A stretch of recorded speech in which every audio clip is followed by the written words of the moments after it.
ऐसे ही नहीं कहते कि डॉक्टर भीमराव अंबेडकर महान थे। आज मैं एक कहानी से आपको रूबरू कराऊंगा, एक सच्ची कहानी से रूबरू कराऊंगा। बाबा साहब की एक सच्ची कहानी को सुनकर आप सोच में मजबूर हो जाएंगे कि किसी व्यक्ति के अंदर इतना दिमाग कैसे हो सकता है, किसी महापुरुष के अंदर इतना शक्ति कैसे हो सकता है। दोस्तों, मैं चाहूँगा कि आप इस कहानी को पूरा अंत तक सुने। जब बाबा साहेब लंदन से बैरिस्टर बनकर भारत वापस लौटे, जब उन्होंने कोर्ट के अंदर अपना कदम रखा तो लोगों ने, जितने भी कोर्ट के अंदर वकील थे, सबने बाबा साहब को देखकर पहचान लिया और कहने लगे कि यह तो महाजाति का बेटा है और यह आज काला कोट पहन के हमारी कचहरी के अंदर आ गया। और बाबा साहब वहां जाकर अपना बैठने का ठिया ढूंढने लगे, क्योंकि वहां पर सभी का बैठने का सीट हुआ करते हैं।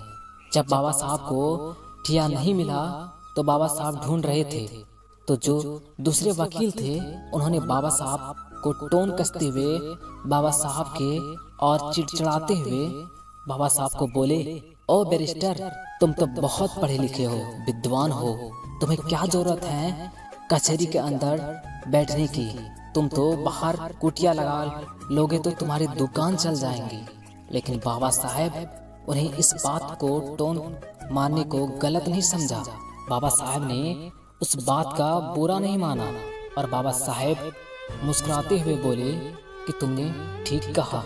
और बाबा साहब कचहरी के बाहर एक जगह जाकर ठिया जमाया और साफ सफाई करके वहां बैठ गए। दोस्तों, यह कहानी बहुत लंबी है, लेकिन मैं यह कहानी बहुत शॉर्ट में आपको बता रहा हूँ। आप इतिहास में जाके पढ़िएगा।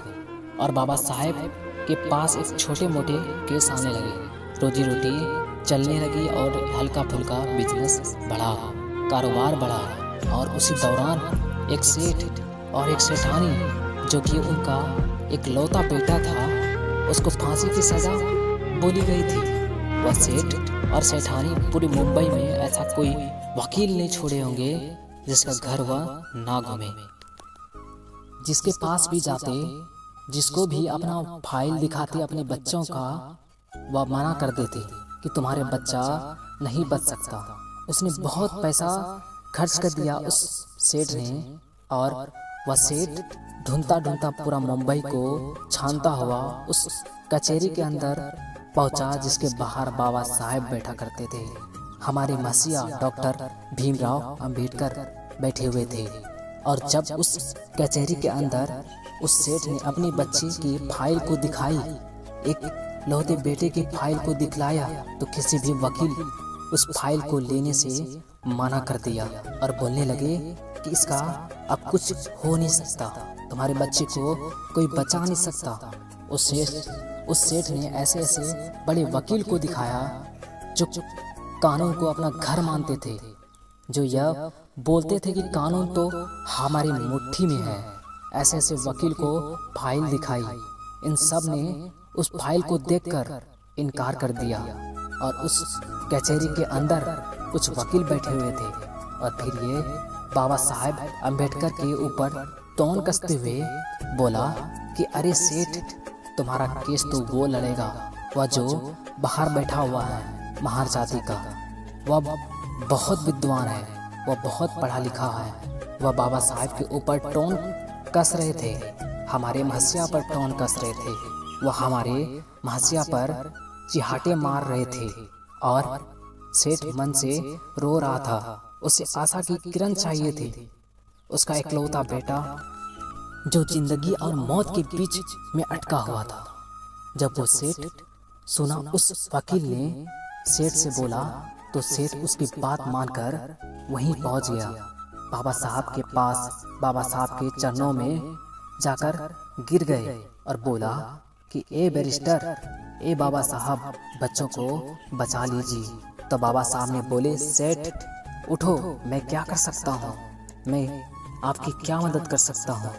या फाइल तुमने किसी और व्यक्ति को, किसी और वकील को दिखाओ, उसके पास जाओ। मेरे पास क्या करने के लिए आए हो? मैं क्या करूँगा? मैं तो एक महार जाति का बेटा हूँ, मैं तो एक नीच जाति से हूँ ना। सेठ बड़े बड़े वकील को दिखाए।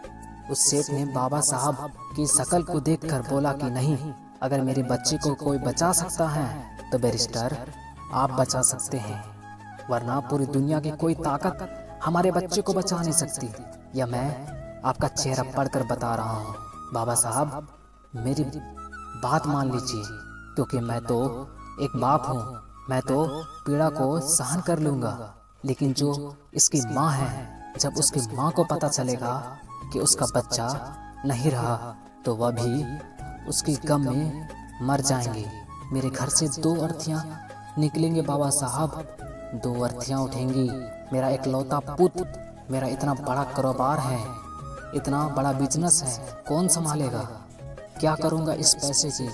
जब बाबा साहब ने सुना कि उसकी माँ मर जाएंगी तो बाबा साहब को तो बचपन की बात याद आई। जब बाबा साहब छोटे से थे तो बाबा साहब की माता भीमाबाई ने एक बात कही थी कि भीमा, अगर कभी जरूरत पड़े किसी निर्दोष की जान बचाने के लिए, तो किसी का पूत को जान बचाने के लिए, अगर किसी अच्छे काम के लिए झूठ बोलना पड़े तो संकोच मत करना भीमा, संकोच मत करना। और बाबा साहब ने फाइल देखी। बाबा साहब ने फाइल देखकर बोला, सेठ ये बताओ कि यह फाइल आपसे पहले किसी और को दिखाई?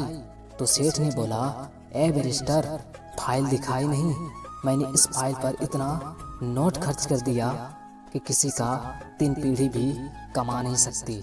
बस आपने हमारे बच्चों को बचा लीजिए। और बाबा साहब ने उनकी पीड़ा सुनी, उसकी फाइल देखी। तो बाबा साहब ने सेठ को बोला कि जाओ सेठ, मैं तुम्हारे बच्चों की केस लड़ूंगा, जाओ। और जब बाबा साहब माने केस लड़ने को, तो वह सेठ बहुत खुश हुआ और उसने बोला कि मुझे यकीन है बाबा साहब कि मेरा बच्चा अब बच जाएगा। जिंदगी और मौत में मात्र 10 दिन का फासला था। फांसी को 10 दिन ही बचे थे। कचहरी लगी, कोर्ट लगा। आप सुनिएगा ध्यान से कि किसी व्यक्ति के अंदर इतना दिमाग कैसे हो सकता है। हम क्यों बोलते हैं कि हमारे बाबा साहब अम्बेडकर, हमारी महसिया इतने महान व्यक्ति थे? ऐसे नहीं बोलते हैं कि हमारे महान व्यक्ति डॉक्टर भीमराव अम्बेडकर हैं। उन्होंने काम किया था, उनके दिमाग की दाग देनी पड़ेगी। बड़े बड़े लोग दाग देते थे कि इस व्यक्ति के अंदर इतना दिमाग कैसे हो सकता है। कोर्ट लगा, कचहरी लगी। कोर्ट के अंदर दोनों पक्षों के वकील आए। जब बात बोली गई तो जज ने बोला कि अम्बेडकर, तुम कुछ बोलना चाहोगे? तो बाबा साहब ने बोला कि नहीं जज साहब, आप अपना फैसला सुनाइए, मैं कुछ नहीं कहूँगा। आप सोच रहे होंगे कि वह सेठ संकोच में, इसने तो बोला था कि मैं तुम्हारे बच्चे को बचा लूँगा, और कोर्ट में तो कोई दलित भी नहीं दे रहा। तो बाबा साहब ने बोले कि जज साहब आप फैसला सुनाइए। और वह सेठ अपने मन में कह रहा था कि अम्बेडकर, तुमने हमारे साथ अच्छा नहीं किया। मैं बड़े आस के साथ तुम्हारे पास आया था कि मैं तुम्हारे चेहरे को देखकर कह रहा था कि तुम हमारे बच्चे को बचा लोगे। और जब फांसी की सज़ा जज ने सुना दी और जब उन लेकर गए तो ध्यान से बड़ी अच्छी बात सीखी जा सकती है मेरे दोस्त, ध्यान से सुनिएगा।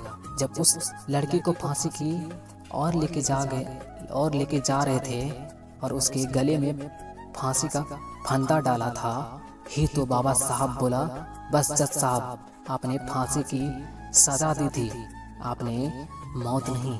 आप देखिएगा बाबा साहब की दिमाग। और उसी दिन से कार्रवाई चली आती है कि सजाए मौत। अगर किसी को मौत की सज़ा देनी होती है तो सजाए मौत दी जाती है। यह नहीं कहा जाता कि फांसी की सज़ा। बाबा साहब ने कहा कि बस जज साहब, आपने फांसी की सज़ा दी थी, आपने मौत नहीं दी थी। और यह दिमाग को देखकर बड़े बड़े बैरिस्टर, बड़े बड़े लोग जो बाबा साहब के ऊपर टोन कसते थे, हमारे मसीहा को नीचे अछूत मानते थे, वह लोग चुप हो गए। हमारे बाबा साहब शेर की तरह उस बच्चे को छुड़ा के उस माँ के पास लेकर गए कि ये लो तेरा बच्चा। इतने महान थे हमारे बाबा साहब अम्बेडकर, और उन्होंने हमारे भारत का संविधान लिखा, जो आज हम सब लोग उनके संविधान के नियम को पालन करते हैं। उनके भारत के लिए संविधान नहीं लिखा होता तो हमारे भारत का क्या होता। और हम जो अभी सुरक्षित हैं उनके संविधान की वजह से। अगर वो संविधान नहीं लिखा होता तो हमारा जिंदगी, हमारा भारत देश का हर पब्लिक की जीवन संकट में होती। इतनी महान थे हमारे डॉक्टर भीमराव अंबेडकर। अगर वीडियो अच्छा लगा हो तो वीडियो को लाइक करें। अगर इससे जुड़ी और वीडियो देखना चाहते हैं तो चैनल को जरूर सब्सक्राइब करें। धन्यवाद। जय हिंद, जय भारत।